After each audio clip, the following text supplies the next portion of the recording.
The shadows of winter's eve. It was a cold December evening in the bustling town of Silverbrook, where families were busy preparing for the long-awaited winter festival. Among the cheerful homes adorned with glowing lights, there was one house that stood in silence, the home of the Greywood family. Inside, young Evelyn Greywood stared out of the frosted window, her amber eyes fixed on the snowy forest beyond.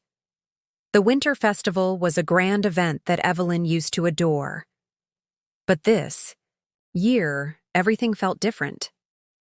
Her father, Marcus, had passed away only a few months earlier, and the light had left their home along with him. Evelyn's mother, Lydia, tried her best to keep the family together, but grief hung over them like a storm cloud. Evelyn's younger brother, Theo, sat by the fireplace, carefully carving a wooden bird, a skill their father had taught him. "Do you think we'll still go to the festival?" Theo asked, his voice hopeful. Lydia looked up from her sewing, forcing a smile. "We'll see," she said gently, though her eyes betrayed her doubt. That night, as the snow fell heavier, Evelyn found herself drawn to the attic, a place she rarely visited. She lit a small candle and climbed the creaky stairs. Among the forgotten trunks and dusty heirlooms, she discovered a peculiar object, an old brass key tied with a red ribbon. Curious, she held it up, and as she did, a faint whisper seemed to fill the room. "Find the winter star," the whisper said, sending chills down her spine.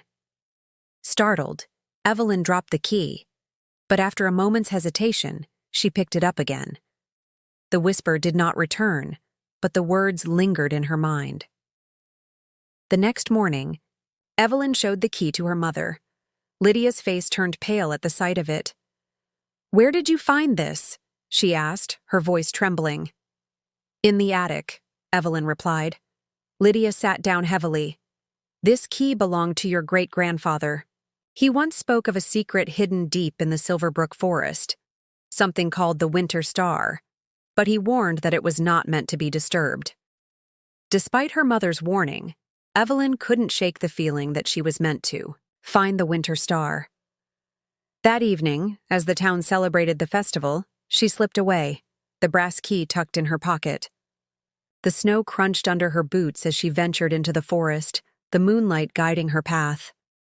The forest was eerily silent, the towering trees cloaked in frost. As Evelyn walked deeper, she noticed strange symbols etched into the bark of the trees, glowing faintly in the dark. Her heart raced, but she pressed on. Suddenly, she heard a soft hum, like a melody carried by the wind. She followed the sound until she reached a clearing. At the center of the clearing stood an ancient stone pedestal, covered in ice. Above it floated a shimmering orb of light, the Winter Star. Its glow was mesmerizing, casting a kaleidoscope of colors onto the snow. Evelyn stepped closer, the brass key clutched tightly in her hand. As she inserted the key into the pedestal, the air around her seemed to ripple. The ground trembled, and the light of the Winter Star flared brightly before dimming. In its place appeared a tall figure cloaked in shadows, its eyes glowing like embers. Evelyn froze, her breath caught in her throat. "Why have you come here?" the figure asked, its voice deep and resonant. I don't know," Evelyn stammered. The figure studied her for a moment before speaking again. "The Winter Star grants great power, but it comes at a price. Do you seek its gift?" Evelyn thought, of her family, of her father's absence, and of the emptiness that had consumed their lives. "I just want to bring back the light," she said softly. The figure nodded. "Very well. To claim the Winter Star, you must face your deepest fear."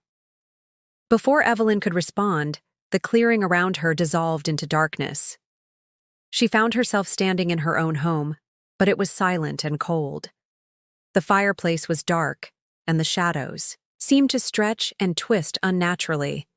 Then she saw them, her mother and Theo, sitting motionless, their faces pale and lifeless. "This is your fear," a voice whispered. the fear of losing everything you hold dear. Tears streamed down Evelyn's face as she knelt beside her family. "I can't lose them," she said, her voice breaking. "I'll do anything to keep them safe." The darkness around her began to recede, and she found herself back in the clearing. The shadowy figure stood before her, its expression unreadable. "You have faced your fear and proven your resolve," it said. "The Winter Star is yours to command, but remember, true power lies not in what you take, but in what you give." The orb of light descended into Evelyn's hands, its warmth spreading through her. As she held it, she felt a surge of strength and clarity. The figure vanished, leaving her alone in the clearing. With the Winter Star in her possession, Evelyn made her way back home. When she returned, the house was filled with light and warmth. Theo's wooden bird sat proudly on the mantel, and Lydia's laughter echoed through the halls. Evelyn never spoke of what had happened in the forest, but the brass key and the Winter Star remained with her as a reminder of the night she had found the courage to face the shadows. From that day on, the Greywood family's home became a place of hope and joy, even in the darkest of winters. And though Evelyn's adventure was known only to her, the people of Silverbrook often noticed the stars seemed to shine a little brighter whenever she was near. In the days that followed, Evelyn found herself drawn to the forest once more. She felt a connection to the Winter Star that she couldn't quite explain. She began visiting the clearing in secret, the orb glowing faintly whenever she was near. It was as if the star had chosen her not just as its bearer, but as its guardian. Evelyn discovered that the Winter Star's power extended beyond its glow. She could feel its energy, a quiet hum in the back of her mind, guiding her actions. When Theo fell ill with a fever one bitter night, Evelyn held the star close and prayed. To her astonishment, Theo's fever broke by morning, and he woke up with renewed strength.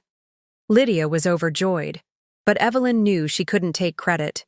The Winter Star had protected them. News of strange happenings in the Greywood house began to spread. Neighbors whispered of how the frost never seemed to linger on their windows, how their hearth always burned brightly, even on the coldest nights. Some said the Greywoods were blessed, while others claimed they were hiding a powerful secret. One stormy night, there was a knock at the door. A traveler, cloaked in snow and exhaustion, stood shivering on their doorstep. "Please," he begged. "I've lost my way." Lydia, ever kind-hearted, welcomed him in, offering a warm meal and a place by the fire. Evelyn watched the man closely, the Winter Star humming faintly in her pocket. As the traveler warmed himself, he began to speak of his journey. "I'm searching for something," he said, his voice low. "A light in the forest. They say it can grant unimaginable power." Evelyn's heart skipped a beat. She clutched the star tighter, its warmth reassuring her.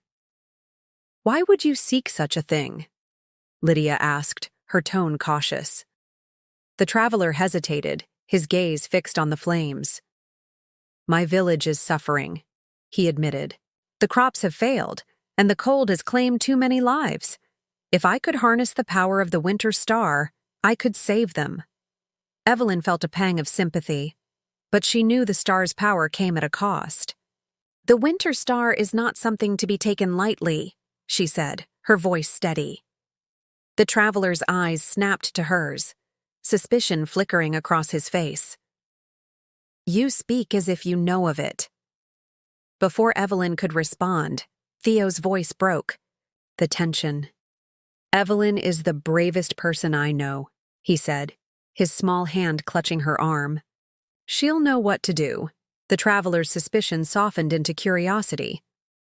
"If you know of the star, then you understand why I must find it," he said. "Please, help me." Evelyn hesitated, the weight of her responsibility pressing down on her. She glanced at Lydia, who nodded gently. "Show him the truth," her mother said. Evelyn led the traveler into the forest, the snow crunching beneath their feet.